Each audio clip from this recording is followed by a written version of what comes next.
What's up, everybody? Welcome back to the World Wide Web of Lending. We are continuing my 10-part series, having different realtors come and chat, goof off with me a little bit. I'm kind of excited about this one because I got my buddy Otis coming over. We are actually in my home right now in my podcast studio that I am building. But today we're going to have an episode, kind of podcast style, about the realtor-lender advantage as a part of harmony of the agent and lender relationship as it relates to closing the deal. So today's episode is closing the deal and what connection the lender and agent can have to make that maximize. So have a couple of cool conversations going. Hope you enjoy. And if you have any questions, post them in the comments. Otis and I will be sure to answer them for you. All right, man. What's up, Otis? I appreciate you coming to hang out today, buddy. Yeah, watch the equipment, bro.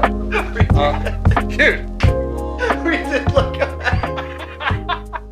Dude, I'm not cutting it. We're putting this on. It's going to be on the internet forever.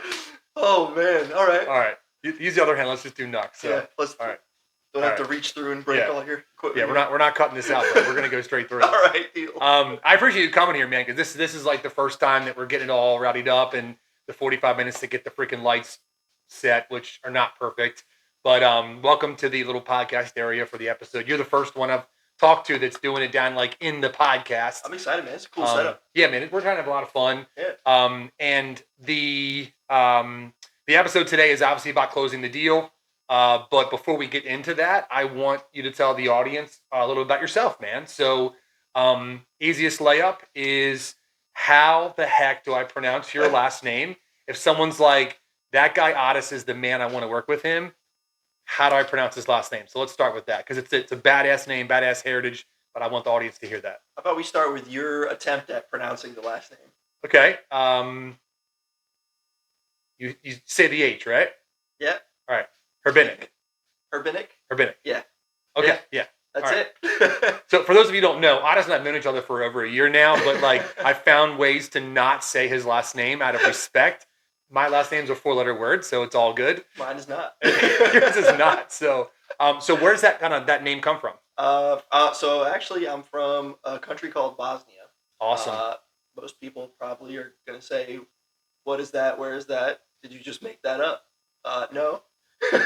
Bosnia is a country. It is a country. It's in the Balkans. I always say it's across the water from Italy. That's the easiest way I can explain it. Oh, yeah. No, just kidding. I'm kidding. As my head finds a map of Italy, the boot, it's like... As if many people know geography. The diminishing of American education. Yeah. Your country is defined by another one. Yeah. But yeah, so I'm from Bosnia originally. I was born there in 97. Awesome. And we moved here in 01 there was a war there, so post-war we kind of packed up and left to find better opportunity in the land of opportunity. Literally. So it's funny, we have a little age gap, not too big, but like when you say Bosnia, I remember like the headlines in the news and stuff, because I was a teenager during that time. Mm-hmm. I didn't want to say anything about it, so I'm glad you brought it up. But yeah, it's better ideas across the pond, so to speak. But American dream, your parents came over and you're rocking it, and now some crazy white guys making fun of your last name on the internet, so we're good. Here we are, man. It's like destiny. It's destiny. My whole life's led me up to this moment. That makes me feel kind of special, actually. Okay, so you have been a realtor for how long? About 2.5 years. Awesome. So far. Right decision? Yeah, I'd say so. Yeah. It was an interesting start. Started when interest rates went to like 8%, and nobody wanted to go anywhere ever. Are you comfortable sharing what you also did while you were creating your base of customers in the real estate field? If you're not, it's all good. Yeah. So I had a job. I was working for a airline that shall not be named. So I was working for an airline. I was actually a flight attendant. And I stumbled into that job, much like I stumbled into this one. But that's how all the good things come to be, right? You stumble into them, and that's what happens. But yeah, I was working at Home Depot, met a guy there. He was a vendor, and we got into talking. And I was always interested in traveling. I love to travel, and he happened to be a flight attendant as well. So he got me the hookup. I got an interview, and I was flying around the U.S. for a little while, so that was a cool little startup till I can get my client. So I've base seen the built other up. end of it, but because I know that you're a really good agent, but the number one skill set is communication, right? I yeah. cannot imagine you can be shy and be what you were, right? Like you can't, right? Even if you want to be shy, it's going to go away quick. Oh right? yeah. Yeah, I mean, you got to talk to people at all times, serving them drinks, asking them for orders. I mean, you got to greet them, and you have happy people, and you have not so happy people. You have people that have great experiences, just like in our world in lending, and you have people that don't have great experiences. Yeah. Okay. I actually, funny story. This is one of the not so great experiences. I didn't have to fight anyone, thank God. It's not actually wood, so well, yeah, the cabinet is. Here, yeah. But I had a guy. He ordered a drink at some point in one of the flights, and I had a million other things to do, obviously, so I forgot. And he complained about me to the other flight attendant, which she told me. So I was like, oh, okay, cool. He's like, yeah, no. So he's mad about the drink, but then he was mad at you because you turned off the lights. This was a night flight. Because you turned off the lights, he was complaining that he can't see where he's going. I'm like, what? Who wants a bright white light when it's 10 o'clock at night? Everyone else is asleep. That guy. Yeah. So that's one of the light. Yeah. Some people just shame on you. Yeah. Shame on you, Otis. Just reaching. Yeah, that's what I said. I was on the phone. I was like, oh no, whatever will I do? What a horrible person. Yeah, I'm the worst. You, of course, I'm not the him. worst. Yeah, no, I'm the worst. Turn off lights when it's nighttime. Oh. Well, yeah. I'm glad you got into the gig you're at now. I've seen you interact with customers, man. You're super awesome. And I think that your youth and experience brings something really special to the field. In a field, there's a lot of OGs, old cats. They do things their way, and they're successful at it, right? But I'm excited that you decided to get in that. So, so our topic today is closing the deal. There are many different parts in the process in closing. But tell us where you work and give us like your favorite memories of realtors so far. And then I want to ask you about that customer that you mentioned when we had a chat about before you got a contract. Yeah. So currently I'm with Keller Williams Gateway. Awesome. We are out of White Marsh. Okay.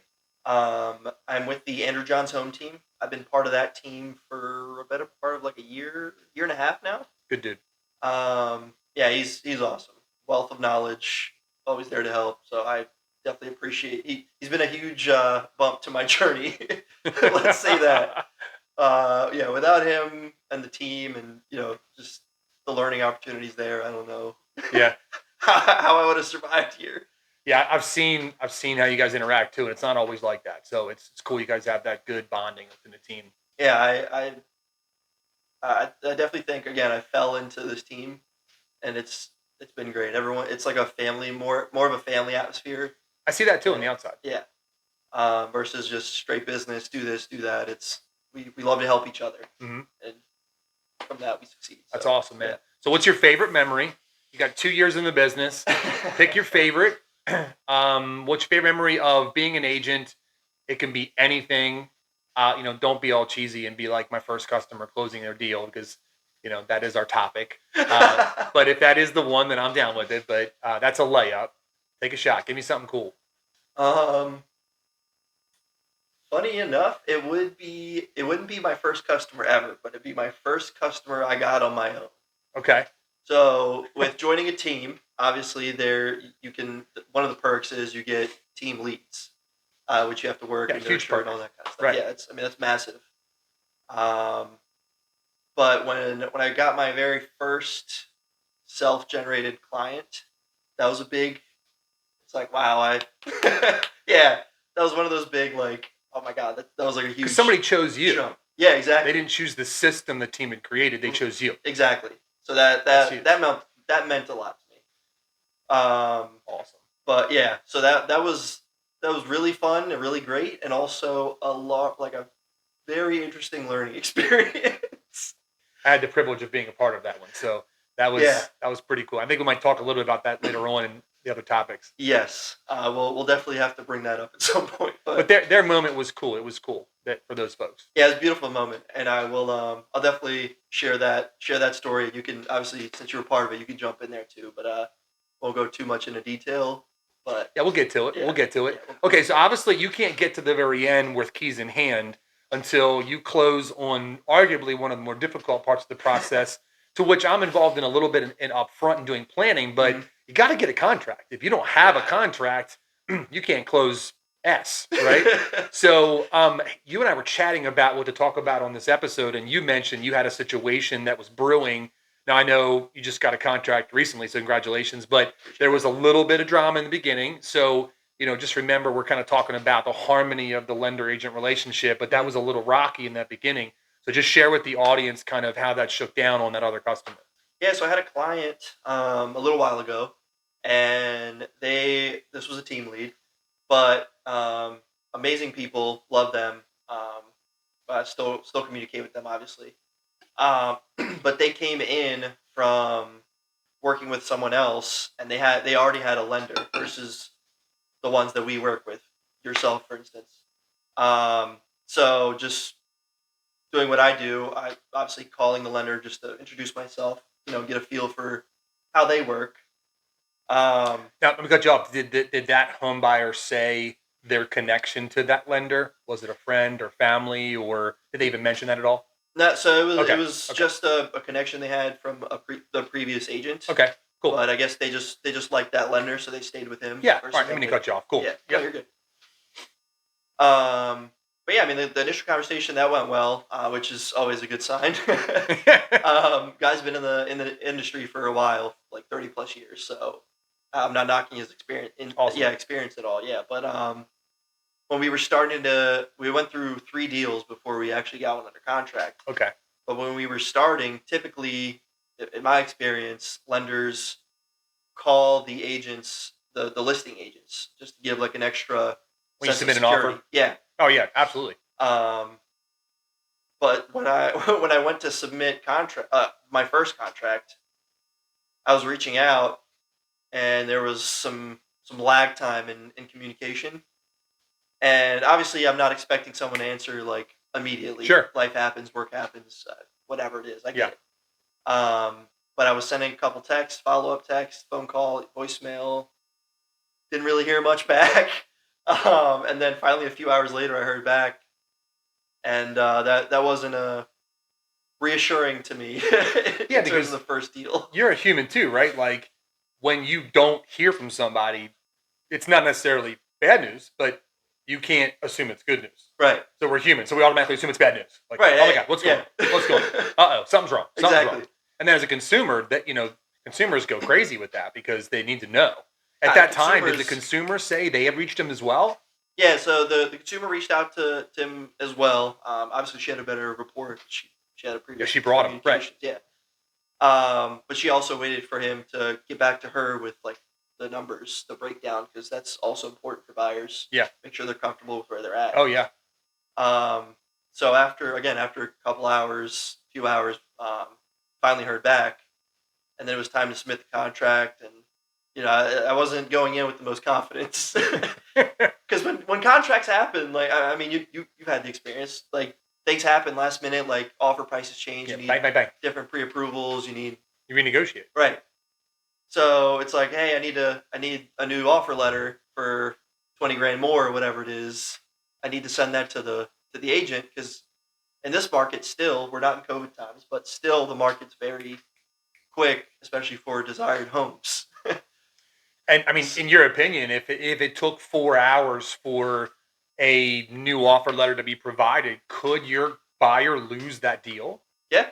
Yeah, I mean that's why it matters. It's not necessarily us saying this guy sucks or he didn't do his job, but the communication is so important, because that seller, they're trying to sell a house. They're not trying to make friends. Right, absolutely. And if you get one contract where bang, you get what you want, and the second one says, give me a couple hours, it's all good, but like, right. I mean, what are you going to, and what if both your offers are the same price tag, but you took 4 hours to get back to me? I'm going to take the quick guy. Yeah, absolutely, because communication is a big thing, right? Yeah. Whether you're a buying agent, listing agent, lender, whoever it is, Yeah, that's huge. If you're good at communicating, that gives a big sense of reassurance for that other party. And that's kind of what this first topic is communication and trust, right? And it's not like you didn't trust that guy, but the line gets a little wavy sometimes. Yeah. If this guy's 30 years in the business, I'm 20, we've developed habits, and you should assume certain things. And I hope that my agent relationships assume things because of my experience. But if a 30-year vet tells you, I'll get back to you, and then it takes 4 hours, it is reasonable to assume that the next task you need might be delayed. It doesn't mean it's going to be drama, right? But again, we're talking about timing, and it could cause them to lose the deal. Yeah. And that's the whole point of this idea is it's not like he told you to, piss off. Yeah, he just didn't respond. And I'm sure he had a great reason. I'm sure he wasn't at no home going, I'll get to him later. He literally could have been at a settlement with somebody else, but that lack of communication was a breeding ground for mistrust. So some insecurities. Insecurity, that's a better way to put it, right? Yeah, but it all matters, right? I mean, God forbid. I would hate it if I'm like, here you go, man. You're like, bro, it's too late. We lost the contract. Yeah. I would feel horrible. And it is, we're recording this in 2025, tail end of 2024, things heated up, and it got competitive. And then we live in Maryland, but this could be anywhere, right? So the idea is that if you guys watching, you want to get to a team of professionals that work together. It's okay if they don't, but you need to be aware if they don't have a relationship that there's a little bit of gap sometimes in what the most smooth process could be. Yep, that's kind of what we talked about. Yep. Awesome. All right, so that kind of takes us to our next topic, which is kind of like naturally flowing along is not every road is smooth and silky. There's some bumpy roads, and it doesn't mean anybody did anything wrong. It's just the nature of the beast sometimes, right? Yeah. So talk about what a team and having a good team in place kind of means. So this kind of is what makes a good realtor a good realtor, or a good team a team. You have to have all the right pieces. So it starts with the agent. You have to have an agent that's educated, knows what they're doing. You have to have a lender. Typically, the agent has a lender connection already, i.e. you and I, that they have built trust and, have previous experiences with. Then you have home inspectors. Again, good team has all these people in place. That way they know what to expect going forward. They know what to tell their buyers. We could have an entire segment on a home inspection. Oh, yeah. But for those of you watching, the more detailed, thorough, and expansive that inspection report is, the better for the buyer. Absolutely. That is specifically designed to find anything wrong with that home that is going to be a booby trap after you have the keys in your hand. Right. This way the buyer knows either what they're getting into or what they're running away from. And best, it could cause a breakaway. Best of all, it gives us the opportunity as good agents to negotiate on your behalf and get either repairs done or some money back in your pocket. Which, again, that bumpy road that you're talking about had this client you may or may not know. Oh boy, here we go. So we were working with a client, Joe and I, and took them to some houses. They found one they really liked, and it happened to be a flip property. They were so excited. Yeah, super pumped. First time home buyers. And flips are either okay or they're not the best. Or not. They either cut corners or they didn't. Yeah. Yeah. This one happened to cut some corners. That's the nicest way to put what happened. Yeah. So this was a very interesting deal. Thankfully, it worked out in the end. We got things done, but it was a very interesting road to get there. What was the initial assessment of not damage, but like potential stuff? What was the number that you called me? When you called me, you were like, "You better sit down," and I was like, "Okay." Yeah. So I got the inspection report back. I was looking over all the stuff, and typically I like to do major things versus minor. Fair. And I was making up the list, and I had to second guess myself, what is going on? like they're major in my book, but I had to like, are they really major? And Like you're blinking. Yeah. 40 grand. That's right. I mean, it was all the major systems, right? It was roof, HVAC, electric, water heater. Yeah. Some of the electric was messed up. I think I was plumbing. Like, what the hell did those guys actually do to the house to flip it? Like, other than clean it up. It was beautiful. It looked nice. They cleaned it really well. It was, the countertop like shined in like an HGTV video. Kitchen looked good. The bathrooms looked good. The floors looked good. But they were hiding some stuff. Oh yeah. Yeah. So there was some mold in the house, around the HVAC, behind some of the drywall. Yeah. Thankfully it wasn't like black mold, like terrible, but it was still there. And there's a lot of buyers that hear those words and are like, nope, next, turn page.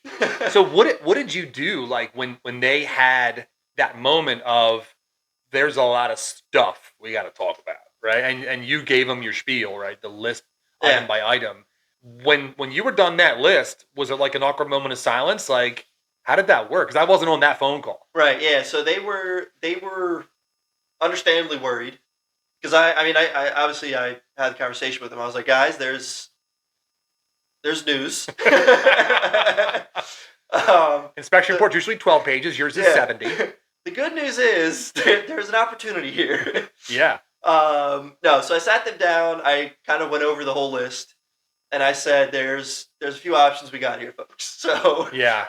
There's about walking away is one option. Absolutely. Yeah. And they were prepared to do that. They weren't. Yeah. They weren't scared. Obviously they didn't want to because it's the whole process getting a house under contract to start with.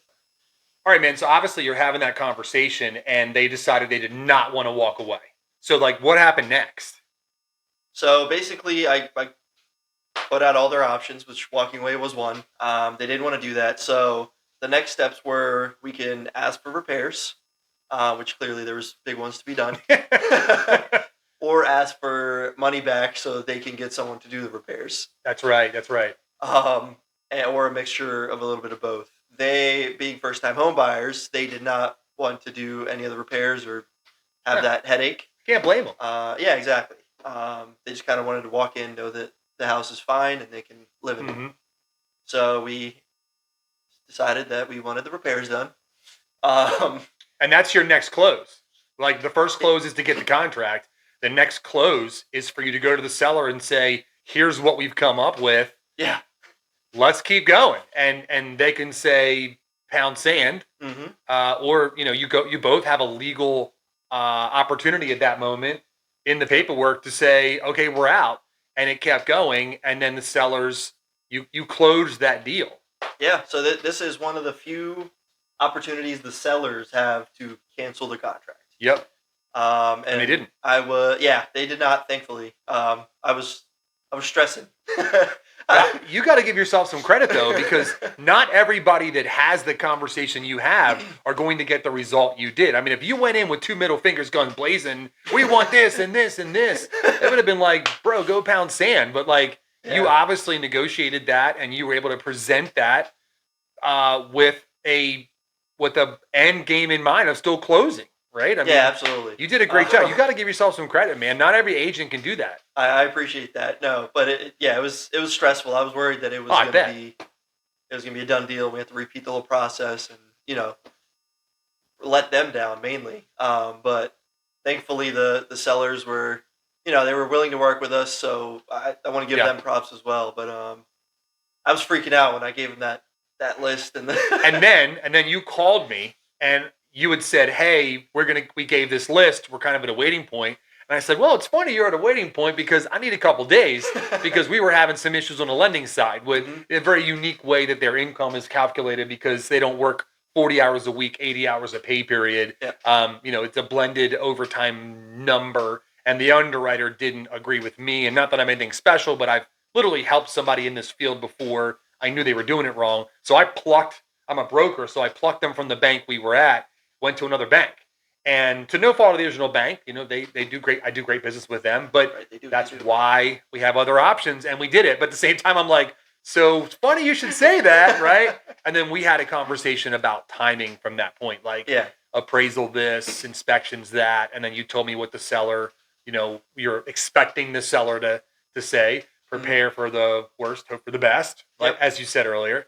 So motto. then we get to the end. Everybody obviously did what we had to do, and then we transitioned to the final close, right? Yeah. Which is actually sitting down and signing paperwork. But to Yep. get to that point, we had to go through all of the normal timelines kind of squished in. So the original contract, I know we closed on the 20th, but when was the original contract date?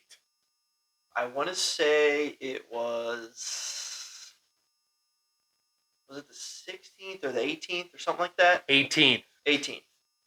Yeah, so the original was the 18th. You got an extension. Yeah, I had to get an extension because of the work that needed to be done. So within our planning, you had a conservative number, which I always go by because, again, think of the worst. Prepare for the worst. Yeah. Yeah. So we planned for the 23rd. Which is 5 days. Yep. 5 extra days. We got that signed. They worked with us on that because obviously they had to do the work. And we were constantly communicating at that point. Oh, like daily, a few times a day. So we had a 45-day contract, supposed to close on the 18th. 2 weeks in, we found out that $40,000 in repairs were not going to kill the deal. Yeah. And we closed with an extension for 5 days, of which we only used 2. 2, yep. And that is not, folks, that's not by accident. It's because we communicated so well. Absolutely. And kept every single party, the title company, the seller, the listing agent, we kept everybody abreast of what was going on. Right. They had their timelines, we had ours. And that's the way it's supposed to go. Yep, absolutely. Which is great. And my friend Josie's joining us, my little dog here. So okay, so let's go to the final topic and then let's wrap this thing up, brother. Yeah, as Josie comes to hang out. All right, so the final subtopic for this episode is about the enhanced experience that exists when there is total cohesion between our parties and then obviously the other parties. And we talked about a family that benefited from that enhanced experience. So just talk to me real quick about what makes it different when every party is gelling like we did on this transaction. I think honestly it takes the stress out of the buyers. They don't have to worry about anything because they know that we're communicating. Yeah. They know what to expect from me talking to them in terms of what's going on. So throughout the whole process, we talk, make sure the whole process is going to go smoothly, even with hiccups. When they happen. Can't control when they happen. Exactly. And I always tell people at the start, prepare inspections are a whole different set of negotiations. Every house is going to have an issue, no matter if it's brand new or 100 years old, whatever it is. Something's going to go wrong. Not every time is it going to be $40,000 worth of issues. Hopefully. Yeah. Knock on wood, cabinet. Yeah. But honestly, I think the biggest thing is the fact that there's communication on every level, which then puts more trust on the buyer side in us to know they don't have to worry about anything, that the deal's going to get done. And yeah. And a lot of times too, there are things that aren't necessarily about the loan or the house that we're communicating for. Mm-hmm. Like we had a customer in this situation who were talking about the 18th, 20th, 23rd. This happened to be Christmas time. Yeah. So the 25th was very important. Now it was just recently, right? In the Christmas on a Wednesday. Yep. So when we got that extension for the 23rd, 5-day extension, which in itself was a miracle we even needed only that. Right. But then we realized that Friday was the 20th, and they were, if we could make the 20th, that they could move in on a Friday, move into their home that weekend, unpack boxes, and enjoy their Christmas holiday a couple days later. With their family. In their new home with their family, which they did host. Yeah. So, and then something magical happened where ironically, they did not communicate this. We're sitting at the closing table, and this couple says, well, it's really awesome that you guys were able to make this today. Today's our wedding anniversary. And we're like, you didn't tell us the 20th? Right. We're just trying to be nice about moving time. Right. I mean, how cool was that when he was like, oh, yeah, it's our anniversary? You're like, what? Yeah, that was just the by the way thing. I remember because you were sitting there hanging out, and I walk in, and they're like, dude, it's their anniversary. I'm like, That's right. I was like, it's their anniversary, and you're like, here's a gift. yeah, thankfully I had champagne already. Yeah. But no, that was insane. Which just added to that next level of experience the fact that we did what we had to do to make sure that we can get it done early. And now that they close early, not only for the holidays, they have a memory of us when they have an anniversary. Yeah, and that's the magic. Like, obviously, if this family, with all that drama and those repairs, it's basically a new house, right? If they were closing on the 23rd, they would have been happy. There would have been no sad faces. They got their house. In all fairness, even if they closed a week later, they got their house, right? But the way we communicated, and to this day, I tell my partners and other people, like, how good this was. Like, $40,000 in repairs were basically done in 2 weeks, and we only had to extend 5 days. And the only reason we had to extend, by the way, is because we couldn't order the appraisal of the property until that work was done, because we knew there's a follow-up inspection that would have pushed the timetable out. So it was more like, again, that's why every day we're texting or whatever. I mean, what a special experience that was, man. That was awesome. It was definitely challenging, but obviously challenges are usually the fun ones. Yeah. It's always nice to have an easy one. You know, I've got 4 kids in school, and it makes you remember that, like, the teachers don't remember the really good kids, the straight A students. Maybe they do, but the kid that has a little trouble making, and by the end of the year they're doing their work and hitting their grade marks, those are the ones the teachers remember like 15 years down the road, right? But like you said something really powerful. I don't know if the audience heard that. Every time the 20th happens, it's their anniversary. Well, we linked a major moment in their lives that they are now first-time homeowners, and it coincides with anniversary. So it's reasonable to think that every time that they think about that, we might come up and go, remember Otis and Joe? Like, again, they would have had a great experience getting the keys in their hand at any point, let's be honest. But because we communicated so well, we were able to give that enhanced experience. Well, I can't thank you enough, man, for coming and hanging out and dealing with some of the technical issues and the crazy lighting and situations. My dog coming in and licking you in the middle of the podcast. But mascot, dude. I really appreciate you coming in, man. This is a really cool experience. The ideas that we've had together were pretty awesome, and I know you're really busy, dude. You're growing your business, and it means a lot to come here. And for those audience members that don't know, the battery died once. We had a technical issue with the sound, but we're getting through it, man. Doesn't matter. I appreciate your time, brother. Thanks for coming on, man. Yeah, man. I apprate being here. Thank you for the invite. This was great. I love the setup. I can't wait to see it. Having some fun. Fine-tuned. Well, listen, today's episode was about closing the deal and what the consumer can benefit from when you have a lender-agent relationship, because there are multiple points to close the deal inside of a transaction. And you heard some great examples specifically about 1 or 2 families that experienced that, and then one that didn't happen so well. So thanks for tuning into the channel. I appreciate you. Listen, if you guys like what you hear, I'm trying to grow this audience and have more people who are enjoying the channel. So please like if you enjoyed the video. Comment if you have a question for Otis or I. If you kind of like Otis's vibe, I'm going to put his contact information in the description. That way you can reach out to him if you're in the Maryland, Baltimore area, and have a cool experience, hopefully, with both of us.